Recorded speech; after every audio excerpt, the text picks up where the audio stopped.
All right, here comes Daphne on the loader. So we're just gonna pick this up and take it back up there to get the transmission out and everything. I measured it. It's a 1 3/4. Oh, dude, I'm so excited now. Shoot, yeah. So I've got to change the bell housing on it. This is a SA1 bell housing, and the one on the FedEx truck is a 2. So we got it off the engine. I power washed it first. So it has a rebuild sticker here, but the plate isn't on the other side. I just know it was on there when I took it out of the truck, because I vividly remember getting out of there and being super excited that it was a double over. But the input shaft is pretty wobbly, but I can get a bearing for that. That's no big deal. And for some reason, I thought that this back had a electronic sender for the speedo, but it's not. It's a wire, a cable. So I don't know how I was so misunderstood. Whatever. So anyways, I'm gonna get this shifter hooked up to it and see if it works. Make sure everything works, and see if it is an overdrive. So I should be able to put it in the highest range up there, and that should be 0.62 overdrive up there in the front. So because these you shift 1, so low is over here, reverse is here, 1 2 3 4, and then 5 6 7 8. So where that one there are ones like today, 1 2 3 4 5 6 7 8. So anyways, I'm gonna get this figured out and I'll get back with you.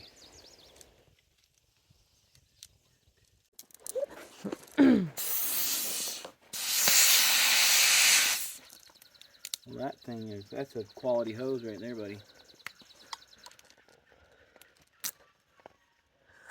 Just keep going through it. I finally got enough air in there. I heard it.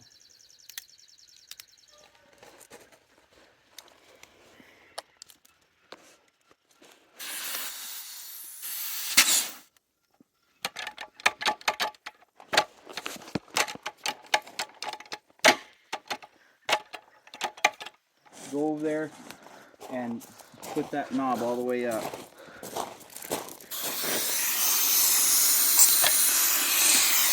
Alright, now grab that stick and put it all the way over there. Push it all the way over towards the machine and push it up. Here, you're gonna have to do this. Alright, I think that is I think that's oh, see, that's 1-to-1. Interesting. And the slave cylinder might not be working. The original one that was on the one in the slave cylinder that was on the one in the FedEx truck, it wasn't working. I had to replace it. I just got one off one of the other transmissions I have back there. But I might have had those backwards. All right, hold that, honey. All right, so I wasn't sure if this master cylinder was working. So there's a plunger in there, and so it's over there. So if I put air here, it should go back over, but I don't know why it ain't. It went, when we put air here, it went over there, so I don't know.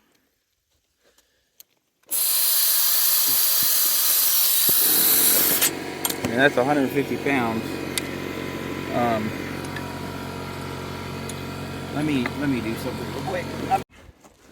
All right, I couldn't find a flathead because I didn't look very hard, but I'm just gonna spray some PB down in here, and maybe it'll loosen it up, but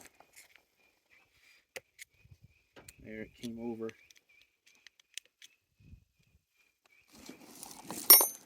So now, if you'll watch in there, it'll pop back the other way. See how it popped back the other way? That should. Maybe I'm not doing it right.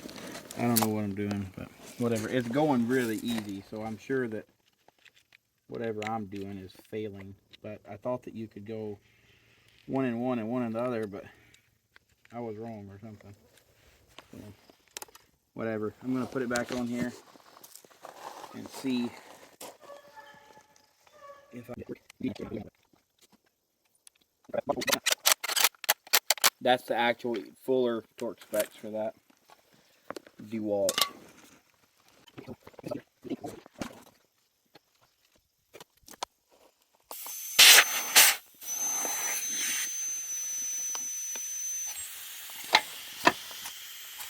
See, it's not, for some reason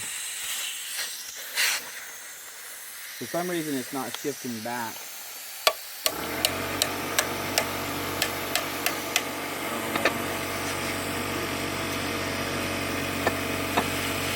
The back is shifting. That slave isn't working. Alright, dude, I was like mega bummed out. So the tag on this transmission is gone. I don't know where the heck it went, but when I pulled it out of that truck, that auto car, it had a tag that said RTOO-9513.